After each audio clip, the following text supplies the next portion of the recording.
my daughter that I gave up for adoption without even looking for her. Well, since it was a small business with only 3 employees and me, I had a close relationship with employees. But I had a close relationship with, let's call her, Julia. The reason why we had such a close relationship was because she did share with me that she was adopted. And obviously I shared with her that I did give up a baby for adoption. And she never judged me. She always told me that she would do anything to find her biological mother. This girl was raised right. Well, I shared with her all the details on why I gave my baby up for adoption and that I would love to meet that baby one day. Well, behind my back, she decided to investigate.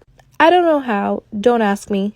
3 months later, she came in with some paperwork, told me that she was my daughter, with tears in her eyes. And well, I obviously busted out crying as well. I asked her to forgive me and I told her why it all happened. She told me those weren't sad tears, they were tears of joy. Said she never hated me, and now we're in each other's lives. How crazy. Storytime of how my entire virtual online class found out that I was pregnant, and one of them ended up telling my mom. So due to COVID, where I live, there is no in-person school, so everybody is virtual. So I was in my first block, and you only have to turn on your cameras for when she does attendance, and then when you're talking. So I was called on and I had to answer a question, so I unmuted myself and I turned on my camera. And then when I was done, I turned off my camera and I think I forgot to mute myself back. After that, during that week, I was already having a pregnancy scare, so I FaceTimed my boyfriend and I went to go take a pregnancy test. Mind you, I don't really listen in class to begin with, so I turned the volume all the way back down because when the teacher calls on you once, she doesn't call on you again. So again, I couldn't hear anything happening in the classroom. So I was on the phone with my boyfriend, I was freaking out while I was taking a pregnancy test, and it ended up coming back positive. So I started freaking out and I started bawling my eyes out, and in my room I was screaming, I'm pregnant, what am I gonna do? I look back over and the session had ended, and everyone in that class is texting me like, oh my god, are you okay? I'm here for you, blah, blah, blah, blah, blah. So of course I start to freak out. I'm running out of time like for part 2. Part 2 of how my whole entire online class found out that I was pregnant and one of them told my mom. So continuing with the story, I texted a couple of them back and I was like, how did you know? And they were like, we heard you sobbing in the background screaming, I'm pregnant. Then one of them goes, we heard some guy in the background screaming, just get a hanger, and you were screaming, no! Then one of them comes to tell me that the teacher had to start a brand new class because I wouldn't mute myself. So then I emailed my teacher and I told her that I was going through a really hard time and I really do apologize. And then she explained to me that everything was fine, like she understands things happen. So we were all good until like 3 days later. And my mom calls me telling me that somebody in my class had told her that I am pregnant. And I tried telling her like, no, like that is not true whatsoever. And then she sends me a recording that somebody else sent her of me in my room bawling my eyes out screaming, I'm pregnant, I don't know what to do. So somebody in my class was a big old snitch and sent a recording of me screaming I'm pregnant to my mom. And my mom is trying to force me to get an abortion, but I don't want to. To sum it up, I'm moving in with my grandma. Storytime of how my mom kicked me out at age 15 because she found out I was dating a mixed boy. So basically my mom wasn't strict at all and she let me do almost anything that I wanted. But when it came to dating, it was a whole different story. I mean, she let me start dating at 12 years old, but every single time I told her I had a boyfriend, the first thing that she would say is, he better be white.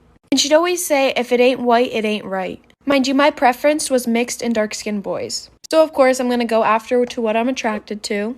And at 14, I started dating this kid and I asked my mom if I could invite my boyfriend to my birthday. We weren't really doing anything big. It was kind of just like a family party with a couple friends. And she said yes. Mind you, she had never met him or seen a picture of him, so she was kind of excited to meet him. So my birthday comes around and he gets there.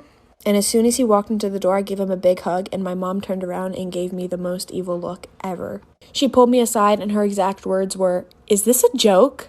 And she literally said, I trusted you enough to not bring this kind of hood in our house. I'm running out of time like for this part 2.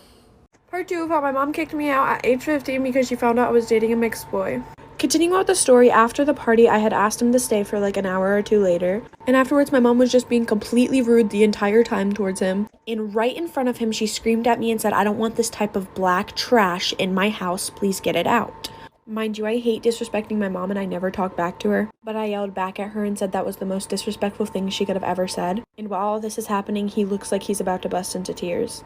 Like, I genuinely know this kid had a soft spot for me. So I apologize and I tell him I think it's best for him to leave. And afterwards he FaceTimes me and he tells me that he will do anything to be able to keep me. And after he leaves, my mom tells me that I'm a big disgrace to the family and she doesn't want me living there no more. All over me bringing a mixed guy to the house. I'm now 19 and I'm still with him. And I really haven't talked to my mom since. But that day she kicked me out and I had to go stay with his family. She still wants nothing to do with me because I'm still with a mixed guy. Mom, if you're listening to this, you're a racist. Last year, my friends and I had a slumber party. And there was 4 of us. A little background information, I was one of the youngest. And the oldest was a girl, let's call her Kayla, who was also known to be as a bossy brat. She can literally force anyone to do whatever she wants. And I mean anyone. So while all of us are chilling, Kayla suggested to play hide and seek. But she said to spice things up, we should go play in the woods. I was a little scared, but I didn't want to be a chicken, so I agreed. And so we walked into the woods. It's like 11 p.m., almost midnight. And my friend Sophia volunteered to be the seeker. Let me tell you that I was not comfortable with this idea. Things get juicy, like for part 2. Part 2 of playing hide and seek in the woods at midnight. While Sophia was counting, I quickly found a spot, and I found this spot. It was like between a rock and a bush. And it was actually a pretty good spot because I couldn't see anything. So I knew for a fact that no one would find me. Time goes by and it gets really quiet. I don't hear any of the girls being found. And then I checked the time on my phone and I realized I'd been in the bush for almost 2 hours. Probably fell asleep. Suddenly, I feel something scratching against my back. It felt like someone's fingers. I slowly stood up and walked quietly out of the bush. I start running and look behind me. This gets even juicier, like for part 3. Part 3 of playing hide and seek in the woods with my friends. So I stood up from the bush and started sprinting as fast as I could, screaming for help. I look behind me and see a tall shadow running to my direction. I pick up the pace and run faster and faster and start screaming louder.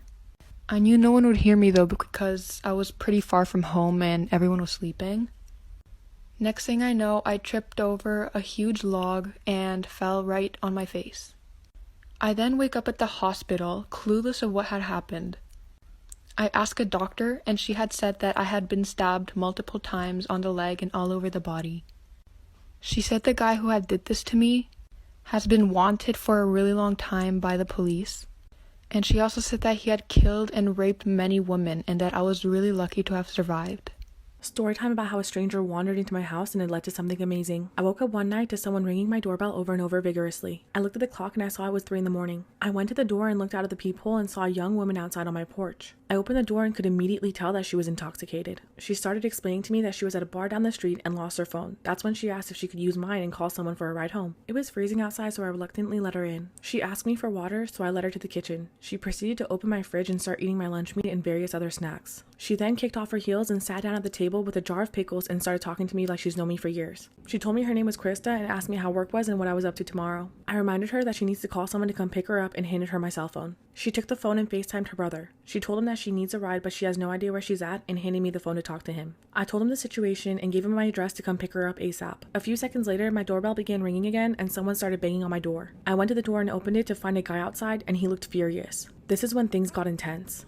Part 2 of how a stranger wandered into my house and it led to something amazing. I opened the door and quickly found out that this guy was Chris's boyfriend and it became clear that they were in some sort of fight. Chris started telling him to leave and accused him of following her and kept screaming at him that it's over between them. The guy turned his attention to me and asked what guy Krista was here to sleep with and began accusing her of coming here to cheat. He started yelling at me for helping her. All of a sudden, he grabbed Krista by her hair and started dragging her out of the house. I quickly ran after them and started screaming at the top of my lungs for him to let her go. Luckily, one of my neighbors heard the commotion and came to our aid. The guy let Krista go, but now he was trying to fist fight my neighbor. A few seconds later, a truck pulled up to my house and a man jumped out, which turned out to be Krista's brother. I quickly explained the situation and helped Krista into his truck. Krista's brother proceeded to confront her boyfriend, who was still making a scene, knocked him out clean with one hit, and drove off, leaving her boyfriend knocked out cold on my front lawn. Her brother texted me the next day thanking me and apologizing for knocking that guy out in my yard. We started texting back and forth and getting along, and I actually asked him out a couple days later. We've been dating for a few months now thanks to his drunk sister stumbling onto my porch. I guess everything happens for a reason. I do substitute teaching from time to time, and last week I actually had the substitute for a 7th grade biology class. So the teacher contacted me the night before to tell me what the students are learning, what their homework was and all that, and what the game plan was. So I created a list of questions to test the students on if they understood what they're learning and if they did their homework. The next day I walk into class, and as the day progresses, I tell the students, I said, I have a list of questions and I want you guys to answer them. The first question I asked the class was, what body part increases its size by 10 times when stimulated?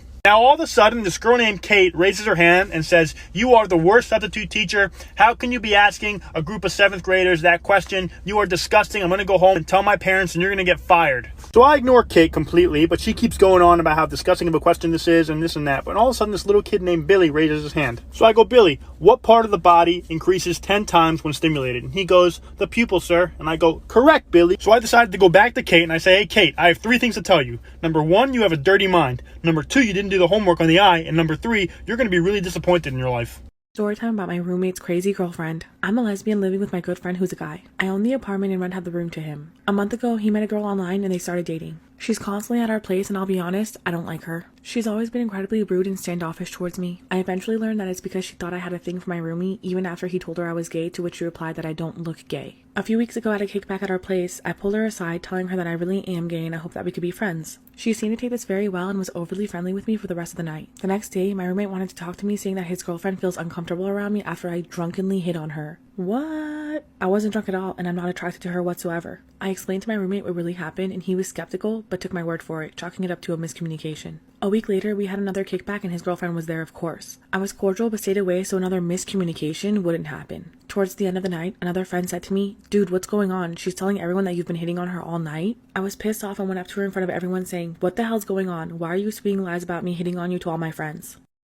Part 2 of my roommate's crazy girlfriend. She stared at me, unable to respond. Then I said, "Just because I'm gay doesn't mean that I'm into you. Trust me, I'm not the least bit interested in you." She started sobbing and spewing BS, so I kicked her out and told her that she's not welcome anymore for making me uncomfortable in my own apartment. Her and my roommate both left, and he was super pissed at me. He didn't come back for a while, but I got some angry texts. However, I stood my ground about her not being welcome anymore. I told him he was free to stay or move out as he pleases. Most of her friends were on my side. Nearly a week later, my roommate returned home and he was giving me the silent treatment. I figured I'd just leave him alone and let him get over it. Then his girlfriend started calling me and demanding that I give the phone to him because he apparently wasn't speaking to her. I told her to kick rocks and that I wasn't getting in their business anymore. Soon after, my roommate finally started talking to me again. Turns out they got into a huge blowout fight and his girlfriend admitted that she wanted me to flirt with her just to prove that she could pull a lesbian. He told her that was messed up and then broke up with her on the spot. She wouldn't stop blowing up our phones for weeks until I finally blocked her number. It's been a few months and my roommate moved out. We're definitely not as close, but we're still good friends. His ex-girlfriend recently came out as bisexual on social media. How ironic.